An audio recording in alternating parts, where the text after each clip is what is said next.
I've got some great improvements for my game too far too late. After implementing the inventory system, I could work on a new feature to drop items moving on the map. I'm making an indie game where the goal is to survive building a colony in space, on the moon or other planets. You have to manage your energy, oxygen and food production so that you can expand your base and explore the solar system. Every construction in the game needs items that you will craft and resources that you will mine or trade with Earth. In the last devlog, I showed a bit of the inventory implementation and all the changes that I had to implement to keep consistency in the gameplay. These last weeks, I've been fine-tuning all these new features, fixing a lot of bugs and testing a lot of new things also to improve the UI of the game.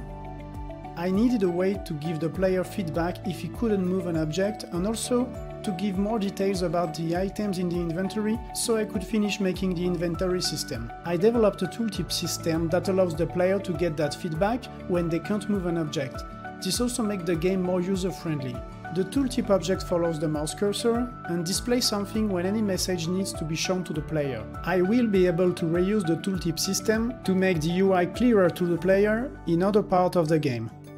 There are some C# interfaces in Unity that triggers a callback when the mouse cursor enters or leaves a UI element. Using these callbacks, I can show my tooltips with a text that corresponds to what the button will do.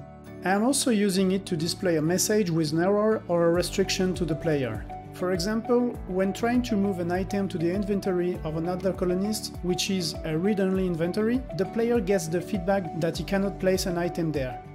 Actually, putting item into the other colonist's inventory is not necessary. They can find their way to get the item they need. I've also made another improvement to my task system. When a colonist is given a task, the required amount of the item is reserved for them. Before this change, if a colonist needed only 1 or 2 units of an item, he would reserve the whole stack, and the other colonist couldn't access the stack until that colonist took the units he needed.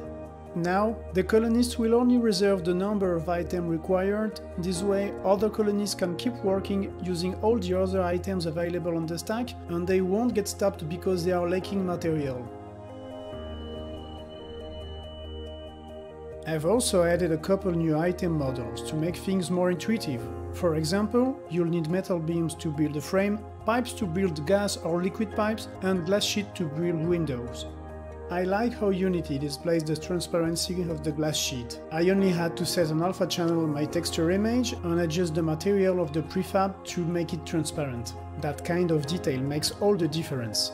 I also added a special item to the game that represents scraps of material generated by deconstructing a building. The character will sometimes be able to get the items back and use them again, but other time they will just get back scrap. Later, I will implement a way to recycle that scrap. With this, the player will be able to get some of their resources back, so they can reuse them to craft other items. This is an important mechanic as it makes the colony more efficient with their resources. Something that was missing after the inventory system implementation was the updating of the building selection window. When you select an object to build, it now displays the quantity and an icon of each required item. My new tooltip system displays the name of each required item, which was a good way to use it. If the character is carrying too many items and deconstruct a building, the items from the building will be lost. In order to avoid losing these items, I needed to find a way to make the character drop them.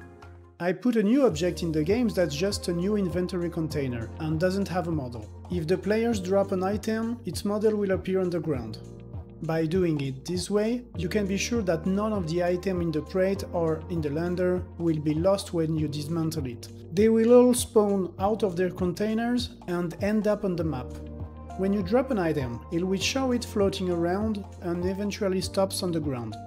I have created a simple physics to move the objects. It takes into account gravity from the moon and calculates the position of each object.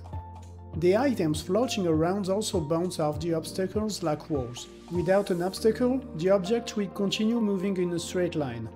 That was very fun to test, but I had to keep consistent settings to not let the items fly across the map. The calculations are all done in multi-threading, and the floating objects are updated every frame to follow the calculated trajectory, which gives them a more realistic movement. Even if it's not perfect, I didn't want to have a perfect physics calculation with colliders, etc. that could impact game performance. So far, I'm very happy with these improvements, and I'm already working on the next steps. I thought about farming in my previous video, and there is a few other features I want to implement to make the game very dynamic. The player will always have something to do, a problem to solve, and he will always have to take care of himself and the other colonists once the survival elements are implemented into the game. I work on the game during my free time, and I have a concrete plan to release it one day, but it's still hard to be sure when I will be able to share a playable version and get more feedback. And sometimes I also need to have a break, see my friend, travel, etc. Don't forget to follow my channel and join the Discord if you want to share any feedback, or if you have any good idea or suggestion about what you would like to see here. See you next time!